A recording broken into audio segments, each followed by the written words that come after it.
Hey, it's Zack from ThatOneShow, and welcome back to Artist of the Week. This week we're going to be looking at Guns N' Roses. I'm sure if you are a fan of rock music, you probably know who Guns N' Roses are. We're going to be doing it every other week, album by album, in order. I'm going to tell you what I like, what I don't like. Alright, so, first album, best album. They have their best album. There's their first album, Appetite of Destruction. This is a really solid album. There's a lot of really good songs on it. All the bangers, all the ones, the big songs, the ones that everybody knows are on this album. Welcome to the Jungle, Paradise City, Sweet Child of Mine. And I like all these songs. Another good one off that, Mr. Brownstone, that's another good song. That is a good album. Axl has a very distinct voice. Slash on the guitar he's a really good guitarist. He's up there for one of my favorite guitarists. Slash. That is why I wanted to do Guns N' Roses this week.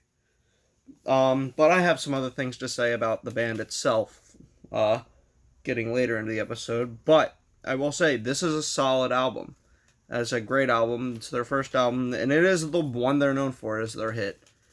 After that, you have the album Use Your Illusion 1. There are a few good songs. There are some good songs off this album, like Live and Let Die, November Rain, and one of my favorites off the album, Back Off Bitch, which is a song that Axl wrote about his girlfriend at the time that they just broke up with.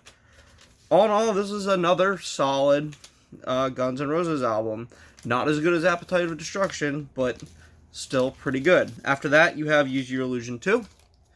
Use Your Illusion 2 is, it's alright. It's not bad. I'd say it's almost as good as Use Your Illusion 1. Songs like Knocking on Heaven's Door, which is a cover. I'm pretty sure a few Guns N' Roses songs are covers. That's the only one I know off the top of my head.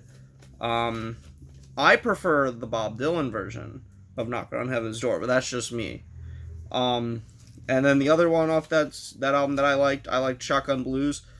It was just a lot of, I wouldn't say filler, but things that I didn't really remember too well off of Use Your Illusion. Like, Appetite of Destruction is such a good album, and it was such a great introduction, but the album seemed to decline very steadily until it just drops off with fucking the spaghetti incident. I don't know what happened in this album's production. I don't know what they were thinking. I don't know what they were doing.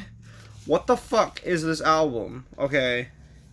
It was such a surreal, fucking interesting, ethereal plane of fucking music that I don't understand. There was some good guitar on it. Slash did a very good job on the album.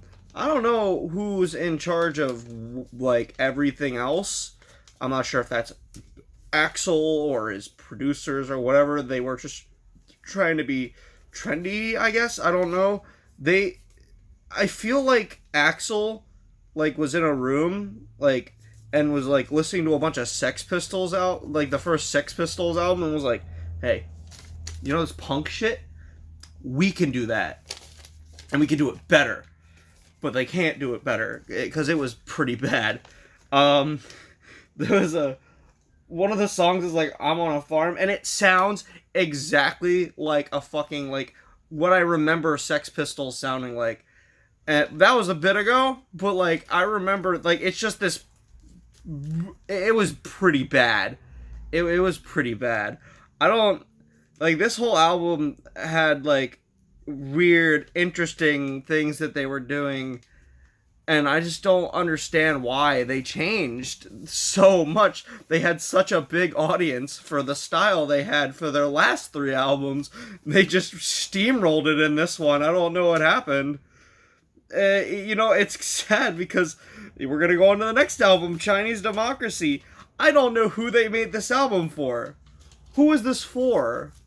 This one was like, it wasn't like the spaghetti incident. Like, they tried to get further back into, like, the whole rock thing, but it was like alternative, like, almost new metal-esque sound. Like some of the songs and like some of the songs could have been like, if it wasn't Axl Rose, I'm pretty sure you could just stick fucking Fred Durst in there and it would have been like, oh, wow. Like, I mean, there wasn't any rhyming or like beats. Like, they weren't like trying to be. It was the guitar in particular. Like, there was some pretty good guitar. There was some pretty good, especially in some of the heavier songs. I liked the guitar. Axel did an okay job on some of the songs there. It was just, I don't know, like, this wasn't made for Guns N' Roses fans. That album was not. I don't know who's consuming that album. And you know what? I've noticed throughout listening to these albums, I've always known this about Guns N' Roses. This has always been my opinion about Guns N' Roses. Even before this episode, this is kind of the reason I wanted to make this one is I like Guns N' Roses, but I don't like Axl Rose. He's not that great of a singer. Like he's good. He's a good singer, but I don't think he's as great as everybody holds him up to be. He's a very points I find him very annoying. Um he's also like, if you look into like stories, he's kind of an asshole. Like he's had beef with like a lot of people. Apparently he's just not a good dude. Apparently he was beefing with James Hetfield. He was beefing with like this design company about, there was like some problem with his t-shirt. There was a story that I didn't read called Metallica Gate, which I'm probably gonna, I don't know, that sounds very interesting. So but I did see a video like where he was like he kind of made fun of, he poked at James Hetfield for some reason. I don't know what he thinks. He like, I feel like he has this superiority complex after his first like big jet of fame. I mean, I guess they're still riding off of their checks from fucking Appetite to Destruction, from Use Your Illusion 2, but man, I don't, those last two albums were pretty bad. I'm not gonna lie. Um, there were some okay songs off them, but nothing again, like nothing that was memorable. It was, yeah, that's all I can really gotta say about Guns N' Roses. They had a really good start to their career. Their first couple albums were pretty good, and then it kind of just nosedived from now on out. I mean, I'd say this Chinese Democracy was better than Spaghetti Incident, but like they're two totally different albums. So I guess I don't know.